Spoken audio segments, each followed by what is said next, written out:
magaalaa Dirree kanan dhufee waggaa 33 har'aa ture waggaa 33 har'aa ture egaa baay'een keessa innaa sanan dhalanne maaliif dhufe seetan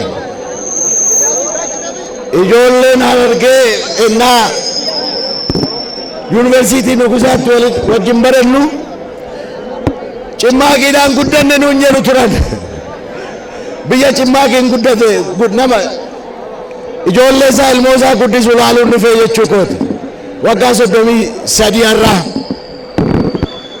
ittaanee garuu kan natti dhaga'amu waggaa 10 har'aa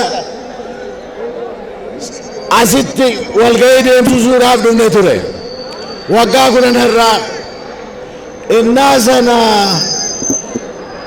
egaa beektu miti warra ijoollee Mallas ergamtuu Mallastu iddoo walga'ii nu dhoowwate Mallasis du'eera ijoolleen inni guddises karaarraa godhanii nu fakkaatu har'a qabsoon keenya as ga'e har'a dirree dawaa akkas fakkaatu gubbaatti walitti dhufuu dandeenye qabsoon keenya dagaagaa jira. Haa jabaatu jedha. Qabsoon keenya haa jabaatu jedha. Qabsoon keenya jabaatee taafuuf jedha. Egaa barri kun akkuma hundi keessan beektanii akka hundi keessan beektanii deddeebi'aa irra laalaa, deddeebi'aatti yaadaa, deddeebi'aatti mari'adhaa, deddeebi'aa wal dhaggeeffadhaa. Barri kun bara bilisummaati. Barri kun bara bilisummaati. Barri kun bara bilisummaati.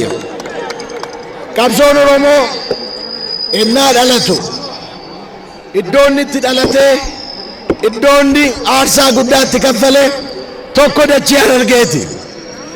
Jeneraal Taaddasee Birruudhaa qabee Elemee Qulxuudhaa qabee Jaarraa Abbaa Gadaatii qabee dachii Harar gubbaatti, dachii Harargee gubbaatti, dachii Harargee gubbaatti qabsoon bal'aa, qabsoon guddaan, qabsoon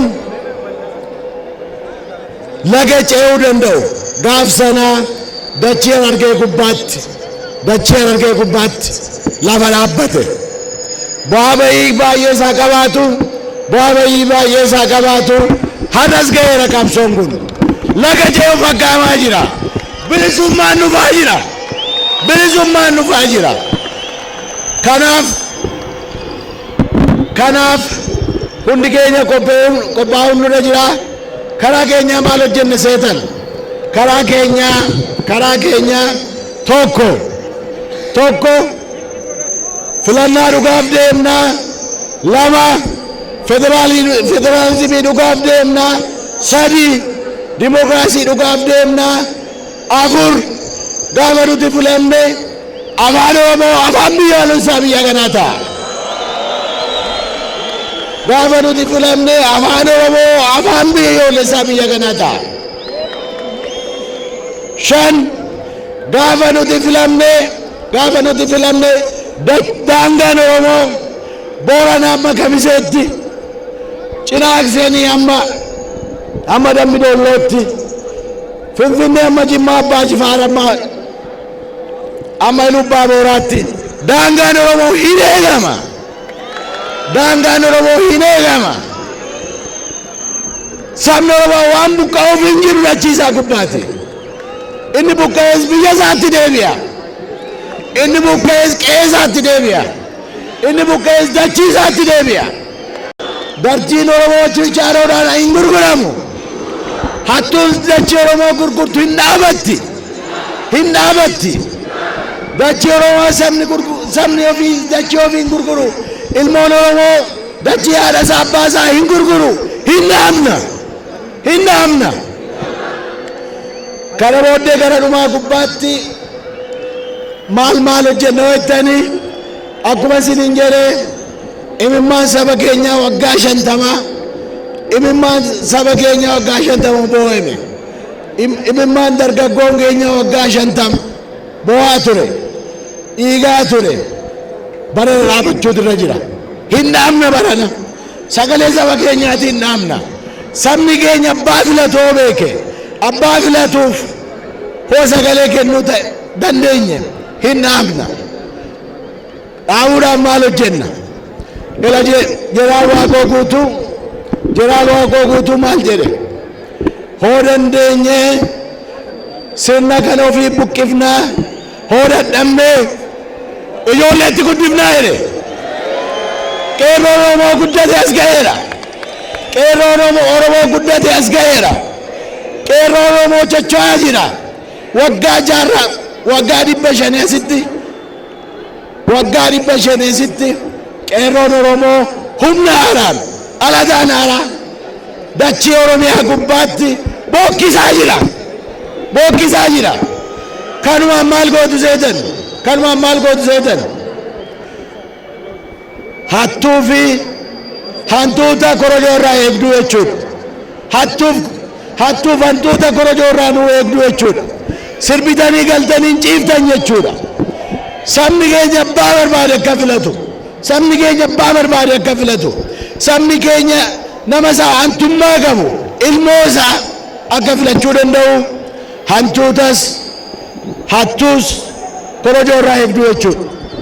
Kana isin kan fudhattanii deemtan ergaa gara kan isin fudhattanii deemtan dhuma gubbaatti baay'isuu warqaan isin dubbatu dhuma gubbaatti tokkummaa saba keessanii tokkummaa saba keessanii tokkummaa saba keessanii eegaa tokkummaa saba keessanii eegaa asitti rakkoon akka jiru beekna saba ollaa hojiinis walitti bu'uun jira saba kanaas ergaatti nuu himaa Oromoon sinirraa jibban qabu wajjin jiraachaa turre ammas wajjin hin jiraanna wal kabajuu garuu nurra jira wal kabajuu nurra jira nutti hin bu'inaa sinitti hin buunu jedha nuti kan qabsaa'aa jirru sirna jijjiiruudha mootummaa jijjiiruudha sabni biyya kanaa hundi bilisa ta'ee akka jiraatu barbaanna waan hin taane tuqtanii waan nuti yaanne nu yaachisiidha jedhanii waan nuti yaanne nu yaachisiina wajjin jiraanna wajjin bulla nu kabaja sin kabanya jedhanii eegaayi sabattamiitu laga cee seetan sabattamiitu bilisummaa argata seetan saba of ijaaredha of ijaaraa of ijaaraa of ijaaraa of ijaaraa sinin jedhata qeerroo Oromoo waan dhufneefni beeytaniimi waan dhufneefni beeytaniimi waggaa 50 dura abboonni keeysan asuma dachii tanarratti fuguug dirree dhawaatitti sochii afran kalloo eegalan oromummaan tuffatamuun oromoo je'uun xiqqaate afran kalloo je'uun tuffatame humbanna jechuun tuffatame qottuunuun jennaan ni qotanna malee magaalaa kalla je'aniif hin jiran sochiin afran kalloo kaayyoonni gurguddoon keessa turan kaakaali shabboo bali birraa kakeeysaan maddan dadammaqiinsa qabsoo Oromoodhaatiif sagalee kenne asirraa Mogadishoorraan Baaleerraan tuulamaan Wallagga hanga biyya alaatti deeme Oromoo dammaysee tokkummaadhaan kakaase jechuudha. Itti aansee fagoo osoo hin ta'in gaarreenuma kana keessatti addi bilisummaa Oromoo dhaabbatee waraanni bilisummaa Oromoo ijaaramee sirna naftanyaadhaa irra raasuu eegale jechuudha.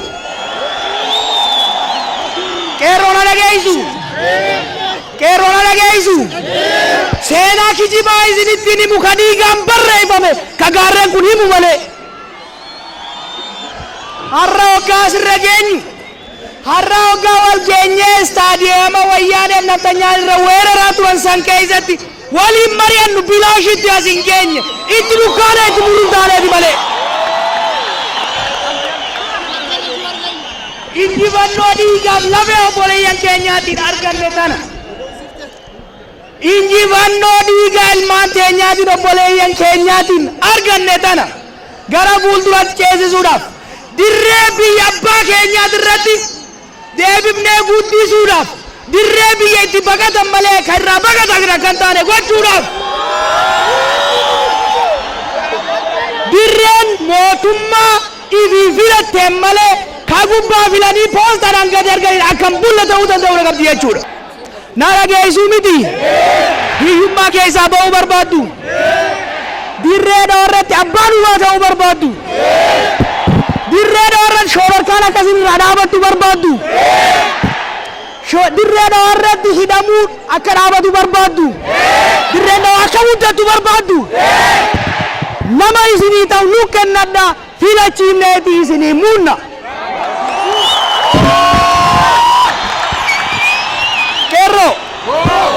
Qeerroo qabsoon hin dhumne beekaa har'a guyyaa har'aatis jaallan keenya qeerroon teenya nam 300 olii hidha jiraami nuti hidhaadhaaf harka hin kenninu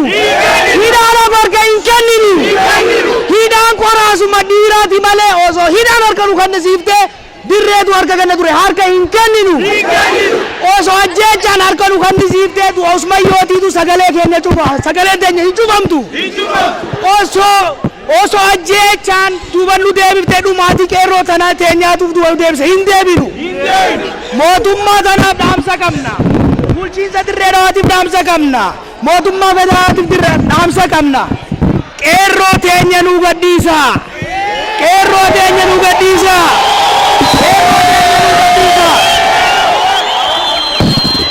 Qeerroon dirree dhawaa wanjalanyaa miti. Qeerroon dirree dhawaa yakkamtoota miti.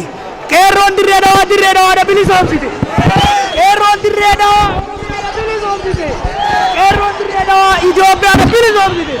Qeerroon dirree dhawaa Afrikaa bilisoomsite. Qeerroon dirree dhawaa warraarra biyya bulchu wayyaanee jalaa baaftee kursii irratti ol baafte. Hidhamuun isaanii hin malle. Qeerroo na dhageessu miti. Na dhageessani. Na dhageenyaami. Ajiin isiniif seena. Sagaleen Oromoo, hooggansi Oromoo, dhaabni Oromoo bilisummaatti amanu.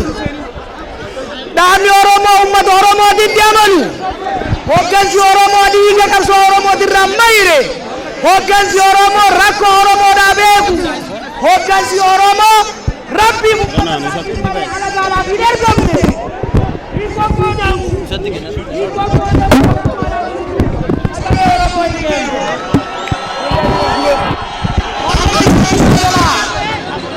Adii naa galtanii. Adii walii galla. Adii walii galla. Sagaleen Oromoo akkana damne nu eegaa. Tokkummaa deebisan cimsaa. Jaalala deebisan cimsaa. Magaalaa deebisan nagee godhaa. Sabaaf sablammootaan wal kabajaa. Somaaleedhaan wal kabajaa. Amaaraan wal kabajaa. Guraageedhaan wal kabajaa. Yoo saba biraa kabajamtan yoo hin kabajan sabni birallee hin kabaja jechuudha. Oromoo ijoollee dirree qabsaa'ota dirree baatii jahan tanatti Oromiyaa bahaadhiyaa kaabaa kibba aranda hanga ana hanga godinaa deemnee uummata keenya jaarree kakaafne. Filannoo Indiyaanu irratti injifannoodhaan goolamnee mootummaa Oromiyaaf Oromoodha. Mootummaa sablammootaa gadi dhaabna. Injifannoo walitti nu haa deebisu. Ni injifanna. Ni injifanna. Dhibaa goonoo keenya ni baafna. Dhibaa uummata keenya ni baafna. Dhibaa uummata keenya ni baafna.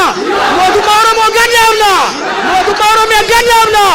Mootummaa Oromoo gadi dhaabna. Ni baafna. Qeerroo jirtu.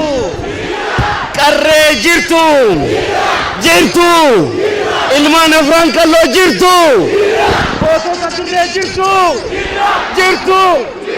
Baga jiraattan baga wal argine. Hedduu nama gammachiiftanii. Egaa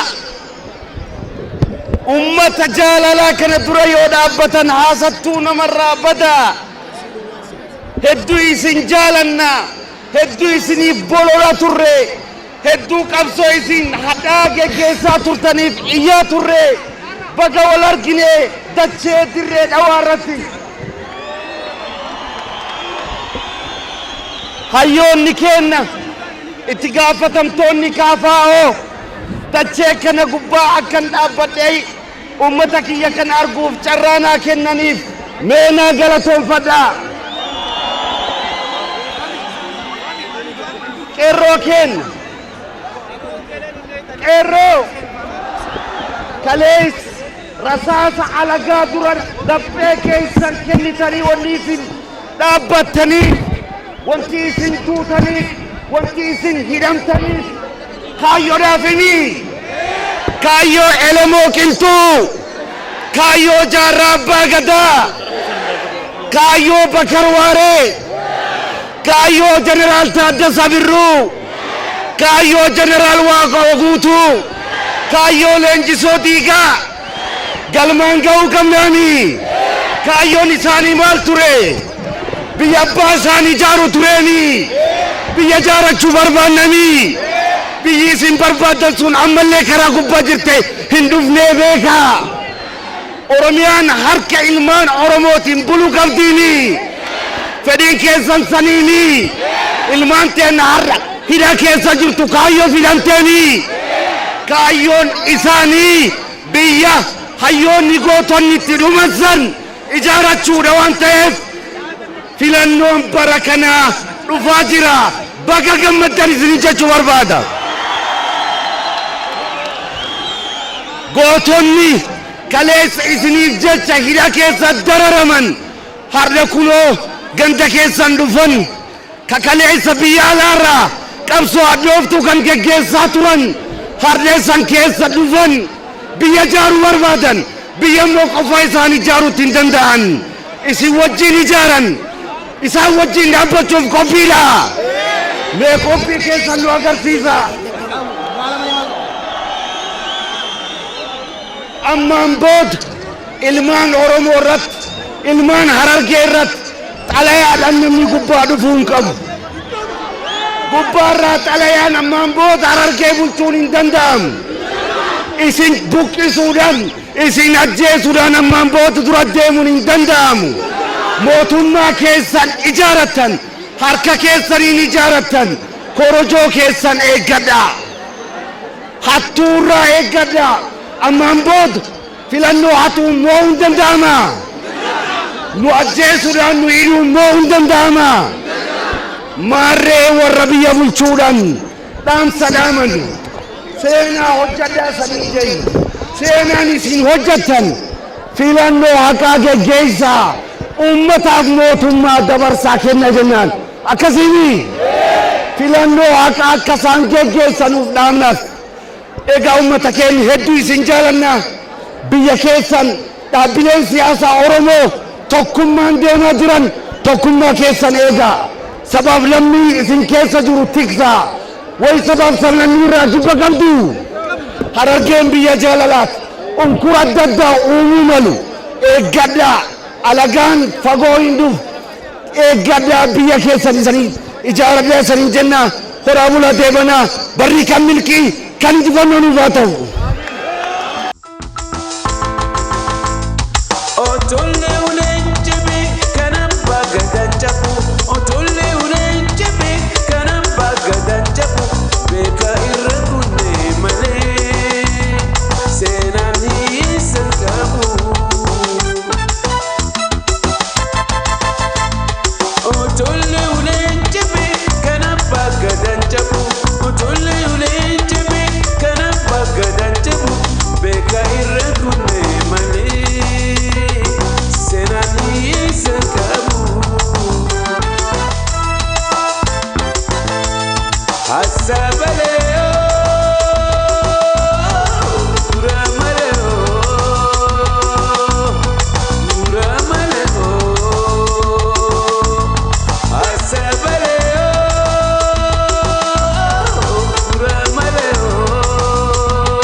Wallisaa hoggaan kaan ammoo artist Umar Ziyaadiin jedhama.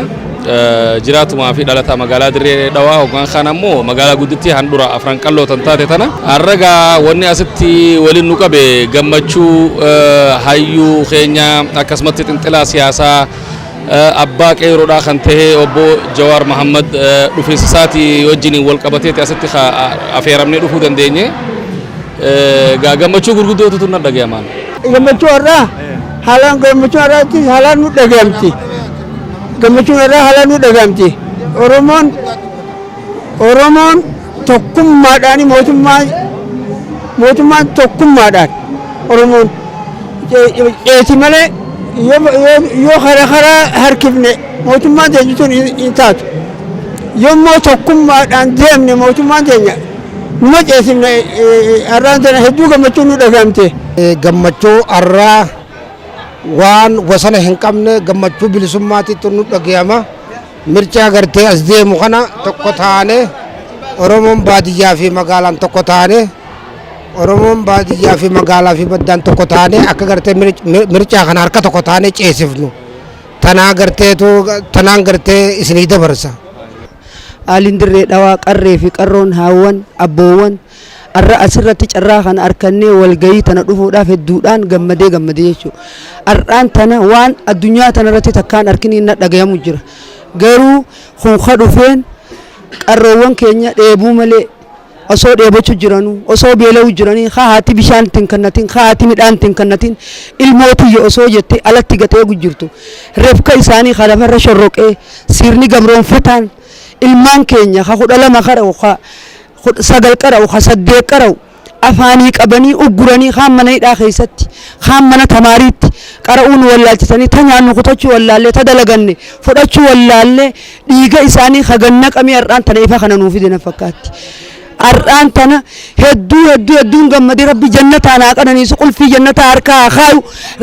Wanni asitti argameef tokkoffaa inni guddaan akka qeerroo uummata Oromootti qeerroo magaalaa Dirree Dhawaatti xiinxalaa siyaasaa Jawaar Mohammadii fi hayyuu duree paartii KFO Profeesar Mararaa Guddinaa faan humna takkaan tokko ta'anii tokkummaa isaa ibsachuudhaaf as dhufnee na fakkaate. Har'aan amma akka waan amma dhaladheeti. Gammachuu akka ibsatu akka takka ibsatu hin danda'u har'a gammachuu. Maaliif jennaan uummanni Oromoo irraa humna takka ta'eeti gireedara ta'e dhufee jechuudha. Galatoomaatis naaf feeruu keetiif maqaan kiyya Shamsuun jedhama. Kan inni dhufe Saappiyaan irraayi. Duraan dursee kan jechuu barbaadu gammachuu har'a irratti baay'ee gammadeen jira. Takka fa'aa Jawaaraan Jawaari biyya alaa taa'ee dubbataa turedha. Yeroo har'aatiif immoo bara 2012 akka Finfinneetii miti akka Dirree Dhawaa seenee dubbachuu eegalee jira. Duraan dursee gammachuu baay'eetu nutti dhaga'amanitti. Lammata qeerroo fi qarreen gammachuun tokko ta'ee abbootiin gadaa jaarsoliin biyyaa abbootiin amantaa tokko ta'ee asirratti argamuu isaatiif baay'ee na gammachiisee jira. Kan inni ibsuu barbaade Jawaar Mohammad duraan Minisootaatti ilaalaa turre. Garuu uummataan as dhufnee ijaan wal harkinee tokkummaa kan ibsachuudhaaf hedduu gammachuu guddaan natti dhaga'ama. Kanaafuu akkuma wal dhageenyetti akkuma duraan wal dhagayaa turretti duraan alaabaa uummata Oromoo mobaayila keessatti yoo osoo qabnee deemuun nu fattashanii nurraa fuudhanii cafaqamaa turre. Har'a garuu uffannee deemuu keenyaaf hedduu gammachuu guddaan akka waan bilisoomnee akka waan amma dhalannetti ilaala.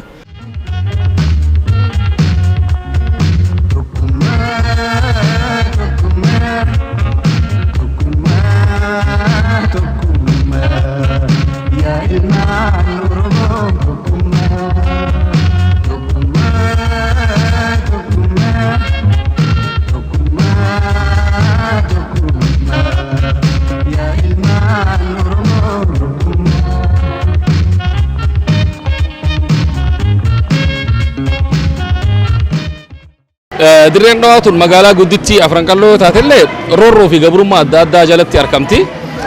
Sanii wajjin wal qabatee asitti waajirri ABO'dhaa banamuun tan duraan duraatiif adawwii fi roorroodhaaf illee dawaa gurguddoodha qabaa jedheetiin yaada.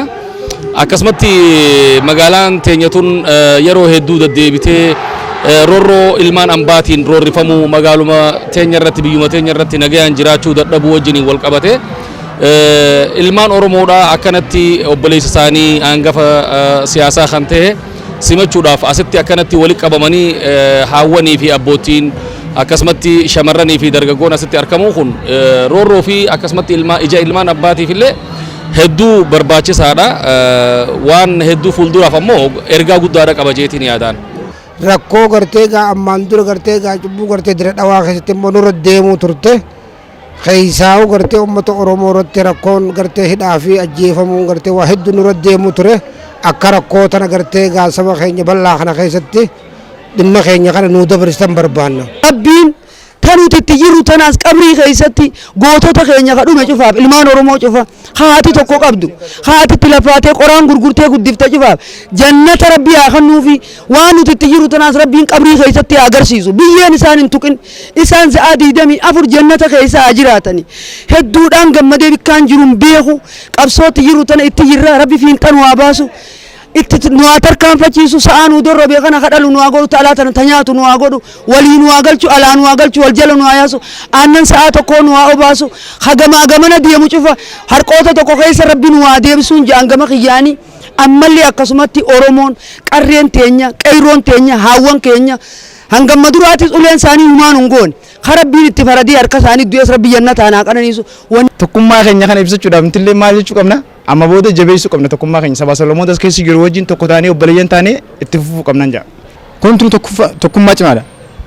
Oromoo yoomuma tokko. Oromoo maal eenyuun addan baasu? Eenyuun gargar hin qoodu? Gan diinni ni jira. Gargar baasuuf addaan filuuf Amaara Oromoo jedhee addaan filuuf Kiristaana Musliima jedhee addaan filuuf ni jira. Gin Oromoon kana dhaga'uu hin qabu. Lammata immoo rakkoolee duraanis ammas keessa jiranitti mootummaa kanaaf yaada tokko ibsuun barbaadan wayin akka beekumsa kiyyaatti wayin akka sammuu kiyyaatti. Kanaafuu hundi keenya ammallee wal dhaga'uu qabna. Qabsoon keenya haala kanaan yoo deemne akka waan bilisoomnetti ilaalamu. Kanaafuu bikka guddaan keenya rabbi bikka guddaan nuuf haa ga'u jeetii ilaala. Akka waliigalaatti Jawaar Mohaammed waan inni jiru dhageeffachuu qabna.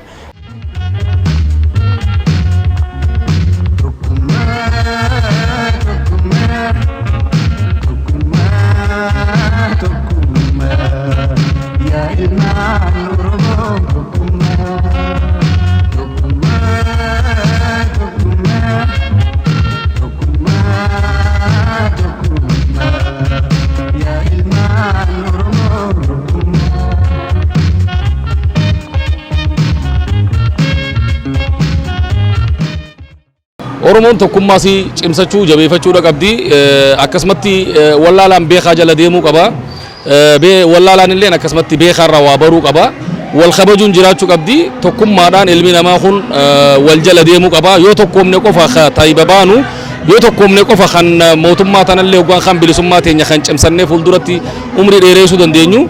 Tanaafu namni tokkoome ammoo waan dhabeen qabu tokkoomuu qabnaa umaan ja'an waan dhaamsini nan qabu Oromoon tokkoomuu qabdi tokkummaa si gadhiisuu qabdu tokkummaadhaan bilisummaa tanallee argamsisne ammallee tokkummaa keenya itti fufuu qabna daranaa ammoo akka gaariitti cimsuu qabnaan ja'a. Mee dhaamsi qabdu yoo jiraate? Dhaamsini qabu Oromoon walii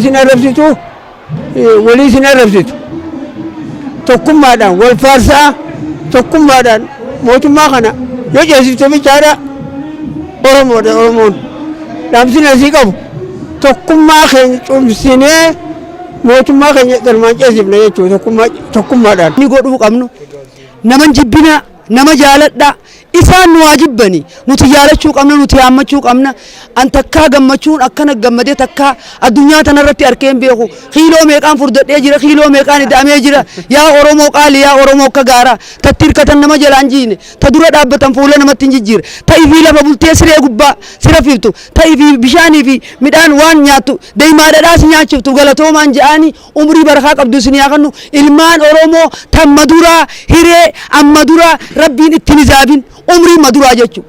Gabbinaa seenaa. Akkina dhaamsina ni qabu. Qeerroon Oromoo tokko taanee wal qabannee sabaa Solomootaaf jiraa jirus maxxanfannee tokkummaadhaan paartii tana akka filluun barbaada. Doktor Abiyyi baay'ee jaallanna. Isa baay'ee filannaa gin rakkoo yeroo ammaa keessa jiru. Walqunnamtii amma yeroo ammaa keessa jiru. Baay'ee galatoomaa jechuun barbaada. Tokko taane alhamdulillahi qabsoota nya rabbi bikkaan nu haa ga'u kanumaafuu waan Jawaar Mohaammed nuun jiru duraanis waan isan adda dureen keenya waan isa ta'eef isa yala waan deemnuuf ammallee isuma dhageeffachuu qabnaan jaa kanumaafuu galatoomaa isinilleen.